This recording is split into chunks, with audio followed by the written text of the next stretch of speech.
Welcome to the Vergecast, the flagship podcast of Total Recall. Both the concept and the movie, but only the first movie, not so much the Colin Farrell one. Anyway, I'm your friend David Pierce, and this is the first episode in our latest miniseries all about AI. We talk so much about AI these days, and so much of it is so abstract. AI is this big, messy concept, and it's easy to get lost in all the theories and consequences inside of it. Those things matter, of course, a lot. But we also want to try and get a bit of an on-the-ground view of how AI is actually being used and whether it's actually useful. Today I want to talk about a use of AI that is suddenly everywhere. It goes by many names. Microsoft calls it Recall. With Recall, we're going to leverage the power of AI and the new system performance to make it possible to access virtually anything you have ever seen on your PC.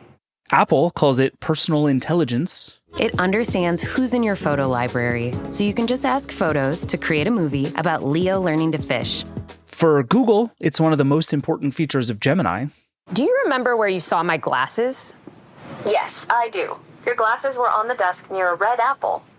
There are also lots of startups, enterprise software companies, and everybody else you can think of working on something similar.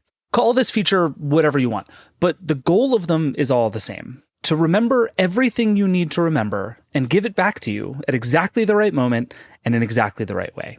As an idea, I find this incredibly compelling. I think I find it more compelling than most, actually.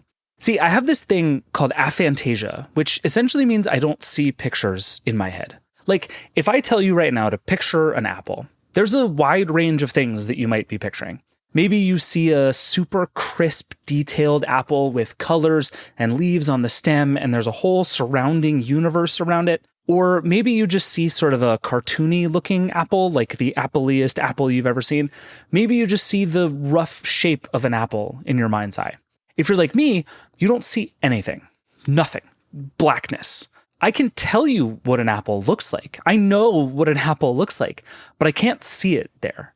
I honestly always thought that when people talked about visualizing stuff and their mind's eye, they didn't mean it literally.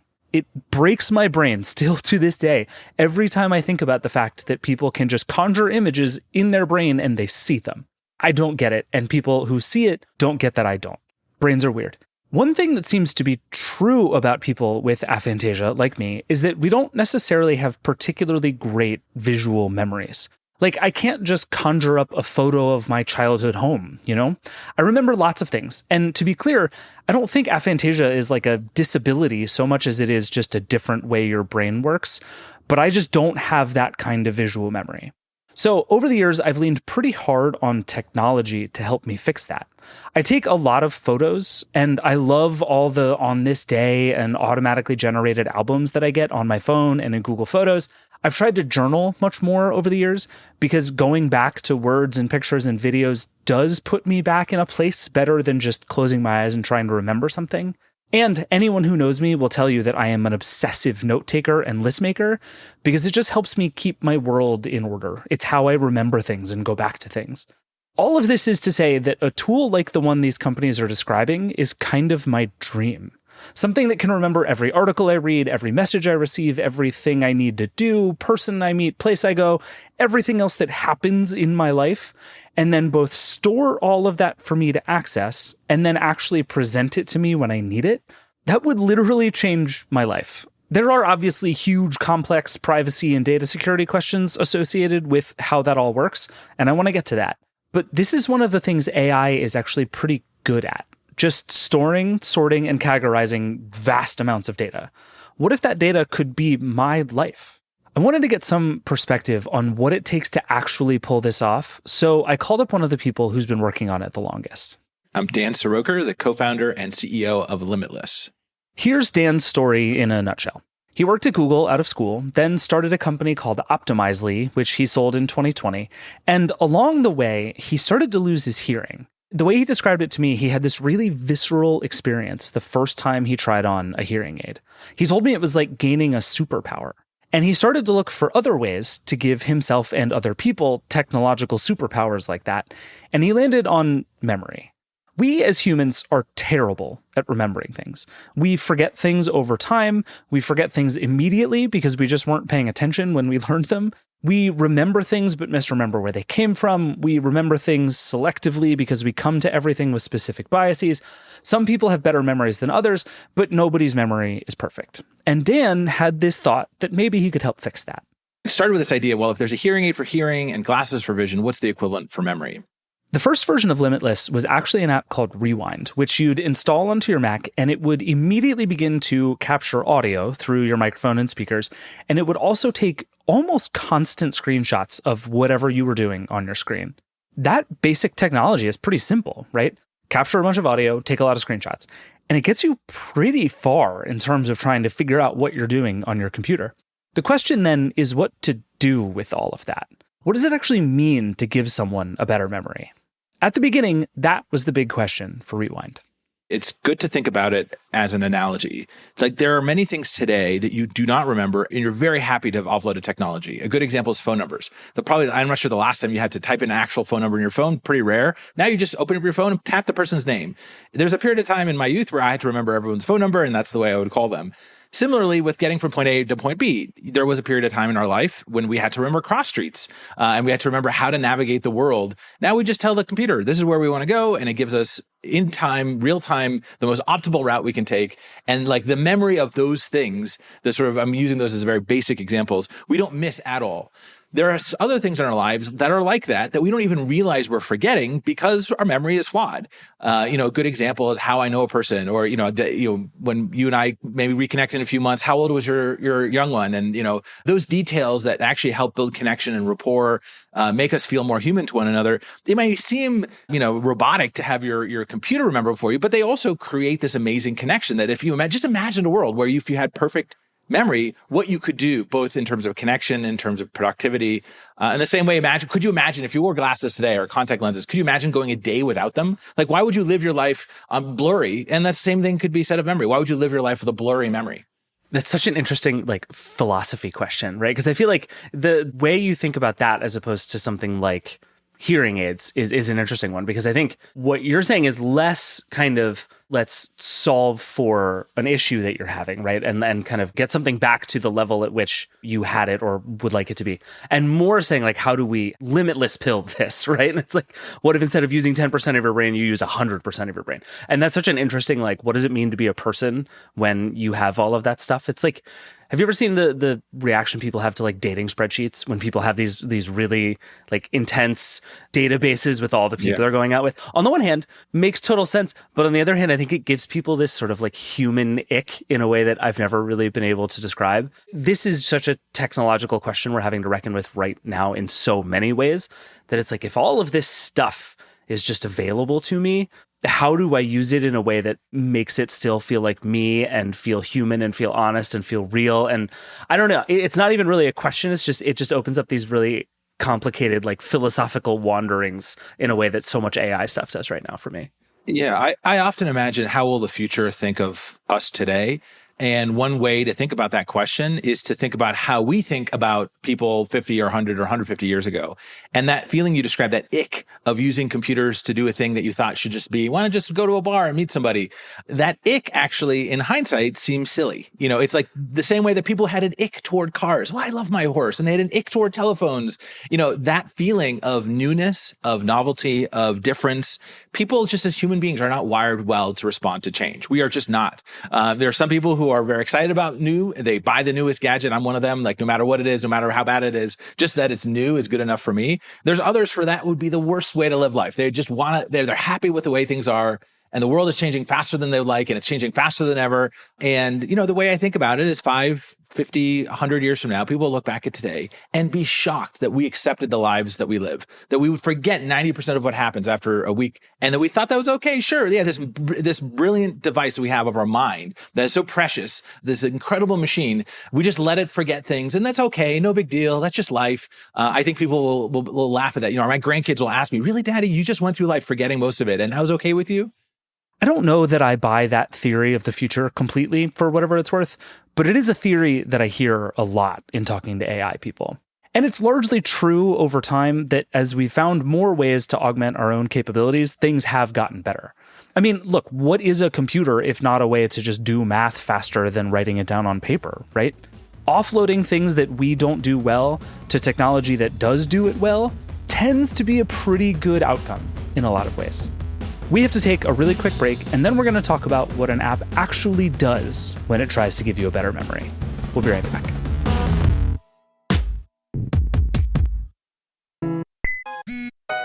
All right, we're back. So when Dan starts really working on his memory superpower app in earnest, it's 2020, early COVID times, and everyone's suddenly working from home and on Zoom calls all day. This is pre-ChatGPT, by the way, and before everybody decided that AI was going to immediately change everything forever. Zoom, by the way, was like the hottest company. Do you remember these times? It was weird times. Dan has this big, huge idea about memory superpowers, but he ends up deciding to start his product on a much narrower path.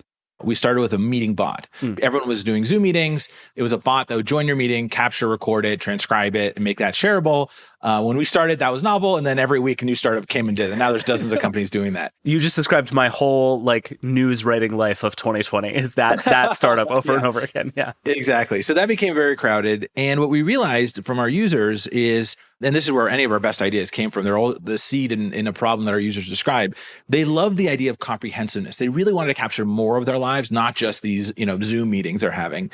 And that led us to ideate around how do you capture more than just meetings? And around that time, the enabling technology of Apple Silicon came around. Apple M1 came, a chip that allowed you to do a lot more things locally, to offload a lot of the things that would otherwise have to be done in the cloud. And that's when we moved from Scribe, this meeting bot, to Rewind, the Mac app. That was, again, long before ChatGPT, GPT 3.0, 3.5, which is the model that powered it. And I actually say we got more lucky than good there, where the data that we were actually already capturing with Rewind just really lended itself well to RAG, retrieval augmented generation. Like the ability to use that data, to ask a model like GPT 3.5 or 4 or 4.0 now, if you asked it to draft me an email to Sam Altman, if you just ask it today without any context, it does an okay job. It knows who Sam is. It certainly doesn't know who I am and doesn't know our relationship. But if you augment it with the context of our relationship, the fact that he invested 4 years ago and that, we've been working tirelessly in this migration or evolution to Limitless, all of that context, you provide a large language model, it drafts a perfect email. In fact, an email I sent to Sam that an AI could have drafted worked great, and we met and we connected. So these things that otherwise you have a blank piece of paper can easily be made easier by having AI augmented with your context of your past. What would you have done had this not happened? In this sort of parallel universe where ChatGPT doesn't happen and we don't get this kind of incredible run of stuff we've been on the last few years. It doesn't sound like you were counting on that. You weren't saying we're going to bet on this foundational technology to be the thing. What is parallel universe Dan building to make that stuff work? Yeah, I would have been doing more of the same. I mean, it was already valuable enough to do search over the things you've seen said or heard in the past. The large language model just makes that search more useful and more actionable and more, it sort of takes that, the task you would have had to do, let me search through all my emails with Sam. And then we figure out, okay, when did we meet? Who introduced us? Instead of doing that manual task, now you do it in an automatic way. And so it made me an analogy draws. Before, we were on this evolution from horse and buggies to self-driving cars. Our evolution before ChatGPT was maybe we added a car with manual transmission, way better than a horse and buggy. But what ChatGPT and the underlying API that we use enabled us to do is go to automatic transmission. So we're not quite at self-driving cars where the autonomous AI simulations of your mind doing things for you. Yeah. But we are able to actually save you time and give you a lot of value through this sort of evolution. So that's what we would have been doing. And by the way, now our focus is basically just banking on the models getting better. Everything we do is under the premise of just the models are going to get better. So just collect all the data in the best possible way to ride that wave. So our mindset has definitely shifted. We're not sort of doggedly just pursuing what we've done before. Now we realize, okay, there's this amazing wave of change where these models are just going to get better and better inexorably. Why not just ride that wave and build a product that just gets better on its own, gets cheaper, gets better on its own as the models get better? The car analogy there is a little messy, but it's an interesting way to think about where we are with AI. We spent 2 decades or so with products like Google and Facebook, which built very smart and sophisticated systems for looking at a huge amount of stuff and ranking it a million different ways. Those systems are by and large very good, but the promise of AI is that it can take all that stuff and actually come to understand it. Not just find you the thing you're looking for by putting it at the top of the list, but by finding the perfect thing that you're not looking for, or by using everything that you already know to help you do the next thing. We don't need AI to do Google searches. We really don't. Even Google is currently showing us how much we don't need AI as it tries to put more AI into Google search. But if all the AI boosters are right, we can use AI to not just find things, but build new things on top of them. In a personal context, that brings up the central problem with all of these AI systems. In order for an app like Rewind to know everything about you, it needs to know everything about you. Do you want your computer to store and save everything you do, everything you click on, all the words you type, all the TikToks you scroll through, all the pictures you look at, every single thing that you do while you're at your computer? Forget about the data security risks behind that for a second. Just like as a human, how does it feel to know that all of that stuff is being recorded and stored in perpetuity? And how useful does your computer need to become? What does it need to do with that data in order for it to be worth the trade? Dan has been thinking about this for a long time, and he calls it the personalized AI privacy paradox. And it goes something like this. In order to build a more useful personalized AI, you want more context recorded. But that raises more privacy concerns, which requires more need for data protection, which makes it harder to build a more personalized AI. So the desire of a personalized AI, part of it is this, okay, we want to collect more things because that context is going to be useful. But inexorably, you go down this path that at some point, that's going to make the original goal harder to do. And you can see this paradox playing out in the world in two very different ways. With Microsoft, they were pretty cavalier on privacy when they launched Windows Recall. Lots of things to say on that, but let's say they launched a product called Windows Recall, which looked very familiar. But they took a very, very cavalier approach to privacy, and that really hurt them. On the flip side, Apple Intelligence seems to respect privacy, but it actually is limiting what Apple can actually do in terms of usefulness. So they're kind of on both sides of this paradox. We've actually made many mistakes in this space. I think the most recent evolution of our thinking has really set us up well for the future. But it's not obvious. It's not straightforward. It's one of those things you have to kind of, you're like tight-roping between landmines. You're trying to find the right path that respects privacy.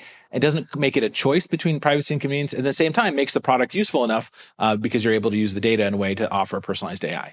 I agree with that. But then you have to put that in front of users, right? And I think even there's something about the idea of just like, here is an app that shows a timeline of every web page I've ever been to. Feels instinctively weird to some people, right? And I think it's been very funny watching a lot of this because, like, yeah, of course your browser knows all the web pages you've been to. Like, it's your web, like, yes, that's how it works.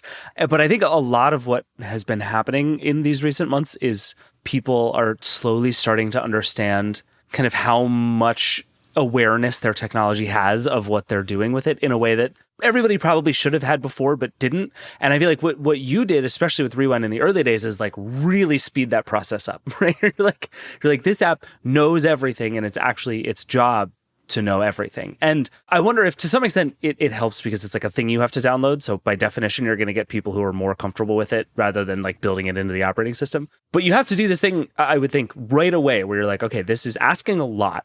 It's going to know a lot about you. I have to sort of immediately telegraph to you why it's worth it.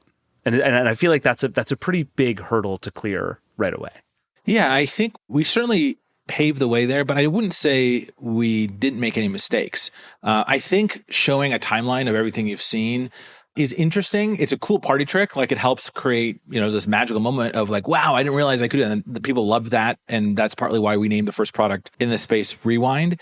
But if I really had to be honest, like, people don't care about technology. They just care about their problems being solved. The technology is the means to the end. And this was too much of a cool, let's see what the technology can do part of the product, unless here's the problem we're trying to solve for you. So I do think the right user experience around personalized AI is to be very opinionated on the use cases. What is it the problem? What are the problems in your life every day that we're trying to solve for you? How do we give you time back? How do we make it so that you're in time for dinner with your young kids at night?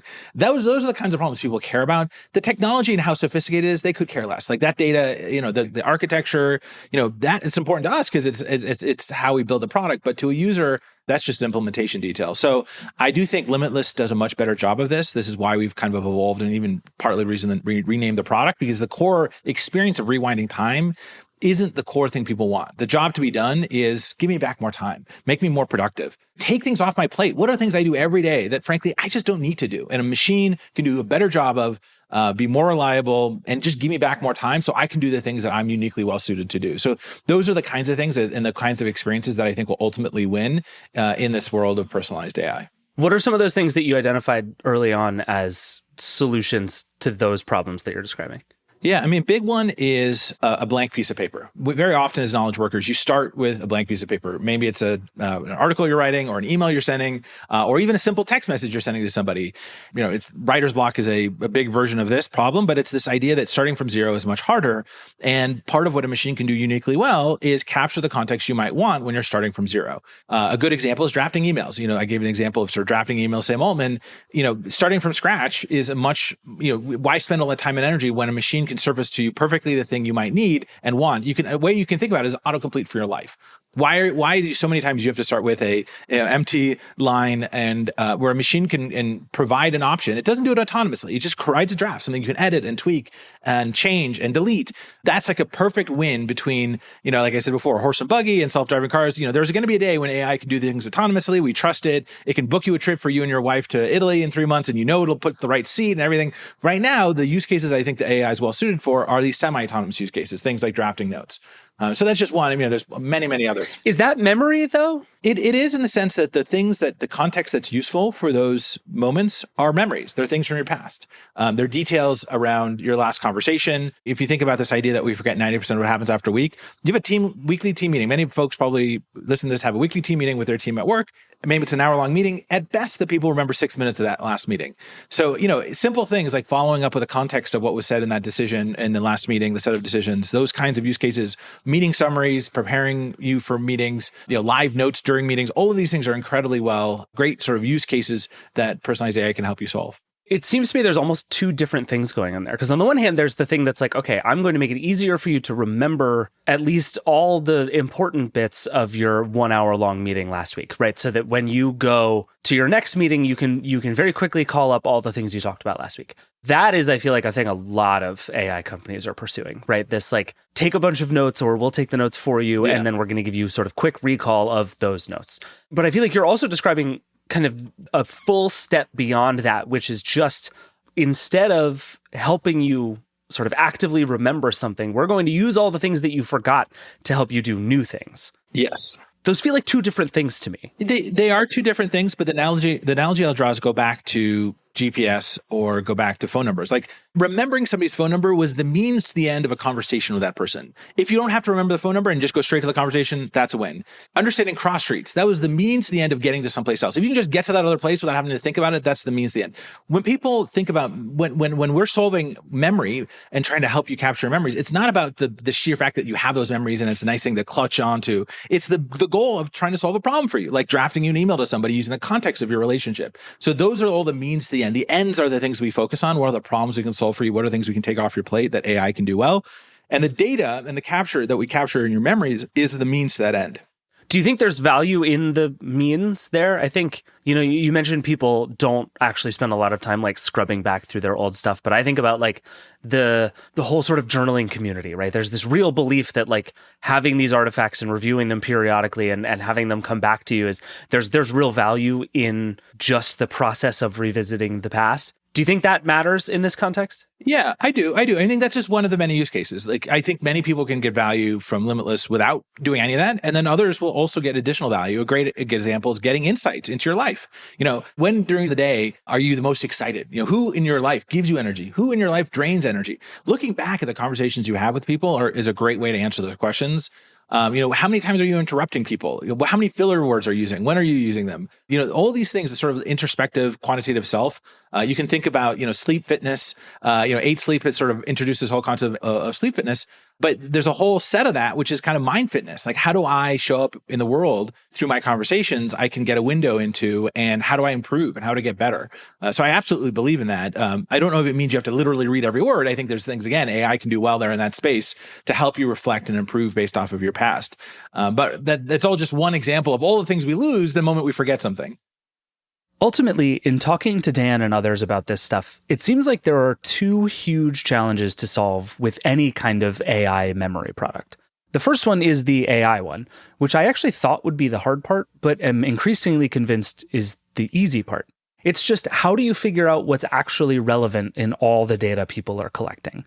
Like, I sit down at my computer, I click 75 links, I watch 20 TikToks, I send 300 Slack messages, and I have 4 meetings. How does rewind or recall or anything else make sense of that for me? Most of the folks in this space don't actually think that's really a challenge, or at least won't be forever. It's a big, computation expense, but it's not an unsolvable technological problem. We have to take one more break, and then we'll get into the tech that makes that work and the much harder problem. We'll be right back.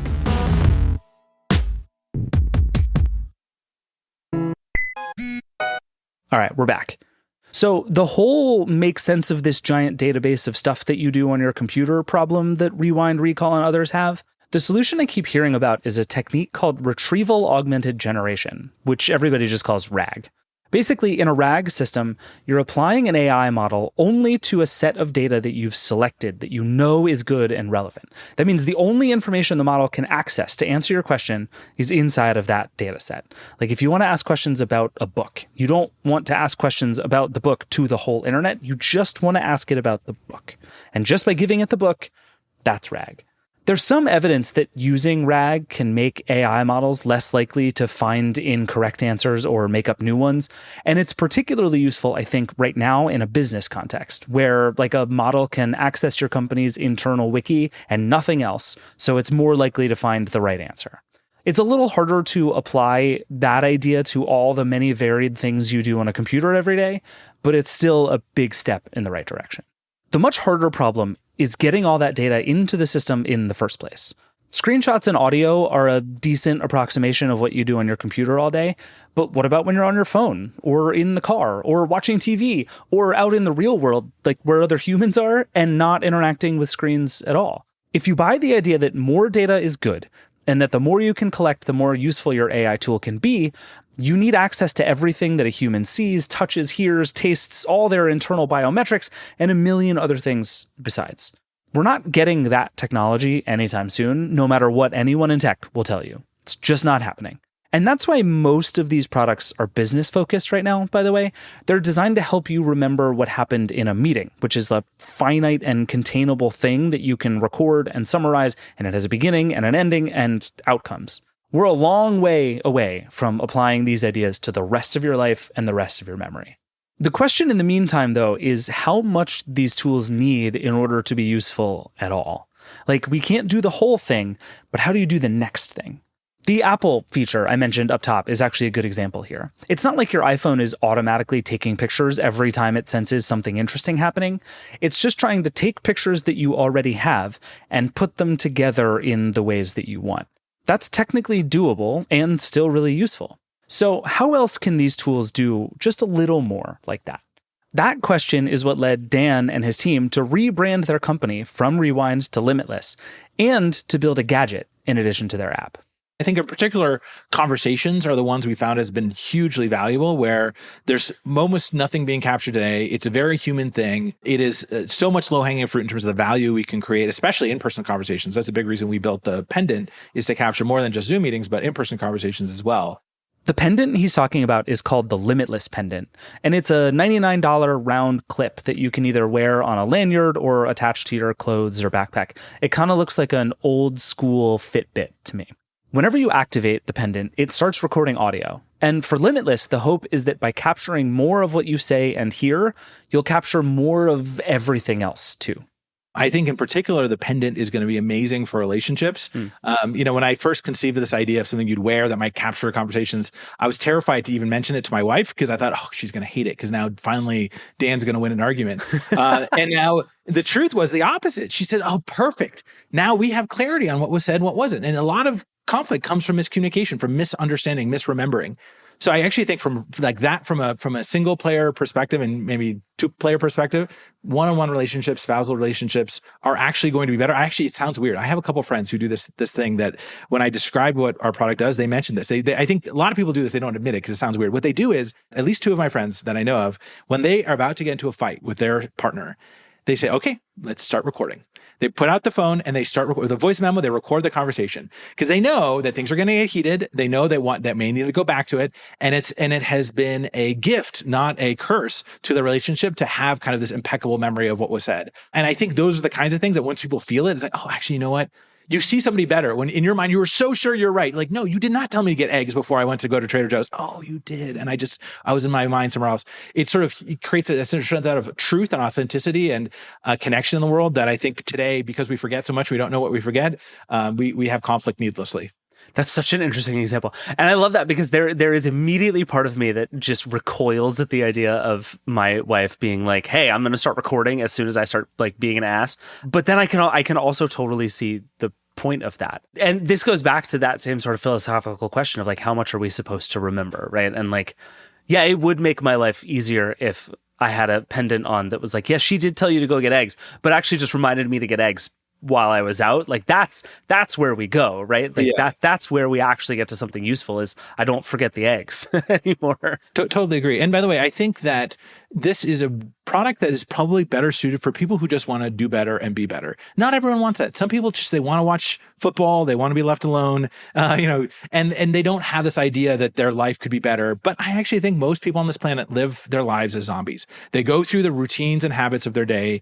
They never really ask themselves what they could be doing better for themselves, for their partners, for their families, for their job. And this is a tool to give you a window into your past in a way that helps you do better, be better, show up better, and do more. And I think there's some people for whom that's what they want. And others, there's not. That's okay. Wait, let me put that slightly more charitably to some of those people, which is I think most people exist in both of those states some of the time, right? And I think part of what is interesting about products like this is I think about it the same way I think about like AR glasses, right? Sometimes super useful and I want more information in my face and I want to know where I'm going and I want to know all the information about all the coffee shops around me. And sometimes that sounds awful. and the idea of having something on my face all the time that is showing me that stuff, whether I like it or not, is a problem, even though sometimes it's useful. And I feel like with something like this too, that kind of knows me and sees me and is recording everything and is giving it back to me, there are times I'm going to want that and get value from it and feel like it's useful. And there are times where that's going to feel intrusive to me potentially. And I guess what I wonder, both for you as a product maker and just for kind of us as people, is like, is this the kind of thing that we're either going to learn to live with being there all the time and we'll just ignore it? Or can these things be kind of episodic and we can use them as tools rather than these kind of ambient, always on, always aware things? Yeah, I think people will decide and choose that path on their own based off of what value they get. I'm going to wear the pendant where most places I go, but sometimes I'm going to take it off and put it in my pocket, and that's okay. We've designed it to work that way. You will turn off when you put it in your pocket. It won't, and so like that's I think important. You give people control and choice, and they will choose for themselves when it's valuable, when it's not, with the recognition that there's sometimes you may not know it might be valuable later, and it's a conversation with a friend like actually they're going to give me some good advice. You mind if I wear this pendant just so I can capture it? Because I really want to remember what you're going to say, and like sure, that's fine. And I think those things will change slowly over time, and people will, through their behavior and through the trade-offs they make. We're not forcing anyone to use this without wanting to use it. I think the ability to use and capture more of their life is a choice, just like wearing glasses in the morning is a choice. If you want to see better for the day, you can. If for whatever reason you don't want to see the world, you don't have to. I think most people will wear glasses most of the time. They like that. They'll realize that's what they want to do, is they want to see the world for what it is, not the blurry version that gets mangled up because their lenses aren't quite sharp. I'm sure you've noticed this by now, but Dan is 100% committed to the big memory AI theory here. And in the last couple of years, even really the last couple of months, it has started to seem like the rest of the tech industry has bought in just as aggressively. A bunch of the biggest companies on Earth are now building products that sound an awful lot like Rewind and Limitless. And when I asked Dan about all this new stuff happening, he said what all CEOs say, which is what I guess what you're supposed to say, which is that, it's validating to have competition and he's not worried and Limitless has the right business model and imitation is the serious form of flattery, all that good stuff. But what I found myself really wondering about all this was whether all of Microsoft's problems with recall, which specifically, if you don't remember, was the fact that it was keeping all of your data basically unprotected on your computer, which is just an incredible security disaster waiting to happen. If that might make people even more wary of a product that wants to store all of your data from everything forever. And he said he actually thinks it's a win for Limitless. We don't have to spend as much time or energy evangelizing this concept and this problem. If Satya Nadella will do that and use my talking points, all for it. That's great. That's great free marketing for me. And ideally, they do it and they stumble, and then people think, actually, that was a cool idea, but I really don't like how they implemented it. Is there something else out there? And that just creates a bigger market for me. So honestly, I feel validated. I feel seen. I feel like it's a party in the desert, and now we're planting some trees, and soon this will be a rainforest. I've heard from Dan and others that there's probably a bunch of billion-dollar businesses to be built on AI memories, things that can collect and then make use of all of the data associated with your life. I think he's probably right, and I think you'll see many more companies try and convince you to store everything about yourself in their worlds. It's going to get weird, and everybody should tread pretty carefully. But through this all, I'm still thinking about the idea of getting in a fight with my wife and starting a recording on my phone as soon as things get heated. Or sitting down at lunch with a friend and asking them if I can record in case they say something memorable.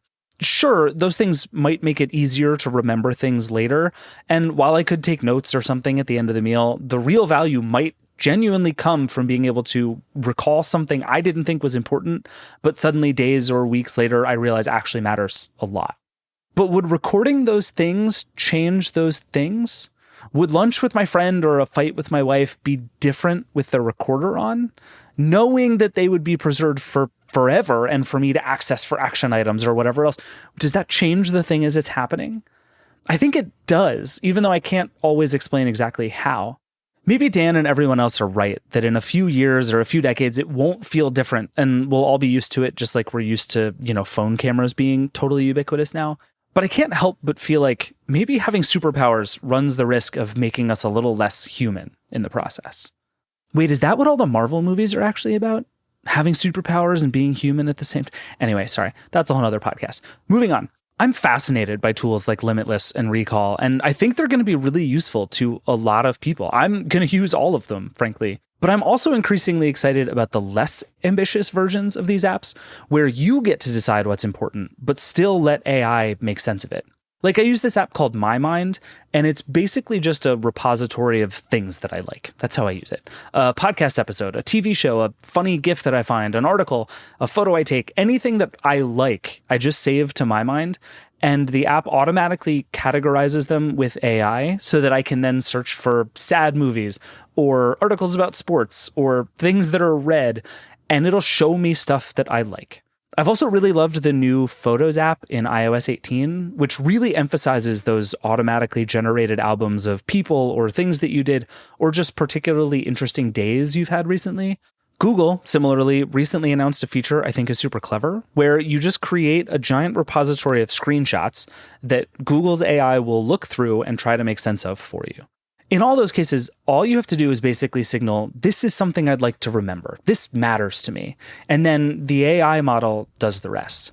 I feel like that's going to be a big win for my memories. I won't be able to see the pictures in my head, but at least I'll be able to find them again.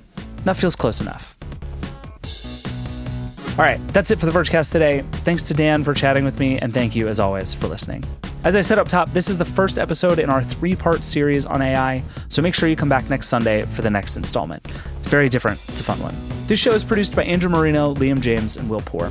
The Vergecast is a Verge production and part of the Vox Media Podcast Network. We'll be back on Tuesday and Friday. We've got lots of gadget news to talk about. We'll see you then. Rock and roll.